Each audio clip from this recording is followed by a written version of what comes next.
Attitude Medan disorot, warganet jadi tahu kenapa podcast bareng Deddy Corbuzier diminta gak tayang. Sikap Medan dalam podcast Talkpot yang dipandu oleh Surya Insomnia dan Indra Jegel mencuri perhatian warganet. Sebagai seorang gamer dan TikToker, ia mendapat kritik karena cenderung marah-marah dan mengucapkan kata-kata kasar serta sumpah serapah saat menawarkan produk di TikTok. Ketika ditanya tentang perilakunya yang kurang sopan, Medan menjawab dengan santai, "Gue kan bukan penjual yang disuruh jualan, jadi ya gitu deh."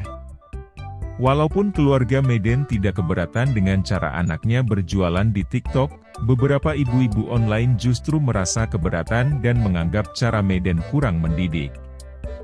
Namun, ada juga yang memuji Medan dan menganggapnya sebagai inspirasi bagi anak muda karena berhasil menjual produk di usia muda dan tetap berbicara dengan bahasa yang santun.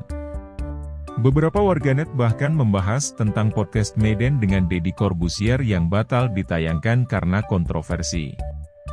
Meski begitu, mereka mengakui bahwa narsumnya tidak melakukan blunder kata-kata seperti dalam podcast lainnya. Namun, ada pula warganet yang menyoroti sikap Medan yang seringkali meninggikan suara dan bersikap kurang sopan selama podcast berlangsung. Hal ini menjadi penyebab podcast Medan dengan Deddy Corbuzier tak dapat ditayangkan. Sementara itu, ada pula komentar warganet yang mengkritik Deddy Corbuzier karena pernah membuat lelucon tentang jual beli keperawanan yang kontroversial. Hal ini membuat beberapa orang merasa Medan seharusnya tidak diundang untuk berbicara dalam podcast tersebut.